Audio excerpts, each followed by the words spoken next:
Dublin now has 2 parallel runways, Yes. which is a terrific success. One of the few airports in Europe with 2 runways. They have an old taxiway that runs across it.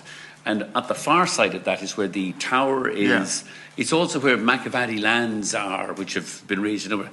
What the DA want to do is to be able to drive buses under this thing instead of driving it across the taxiway, so that you can free up more of that land out there, and maybe at some point in the future build a 3rd terminal over on the far side so that you can sterilise Macavatti's land and make sure it never, like, it's all rubbish. It does nothing for traffic at Dublin Airport, which needs additional terminal facilities on the North Apron where the 2nd runway is now open.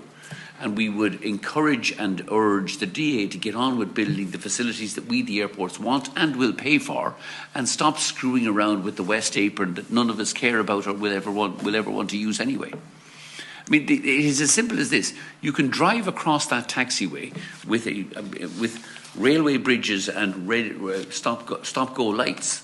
I mean, the aircraft do not taxi up and down it very frequently. So it's not that you can... And they want to seriously... not only do they want to spend 200 million building a tunnel under a taxiway, can you imagine the disruption to aircraft movements for the 18 months or 2 years while they're tunneling under it and having lorries going X, Y? It does nothing for the travelling passengers or for the airlines. It is simply a way of inflating the capital base so that they go into the regulator looking for, we had to spend all this money, now we need a return. Their application gone in for planning. We've objected to the planning as well. We feel so strongly about it. You have put in a formal objection. Yes.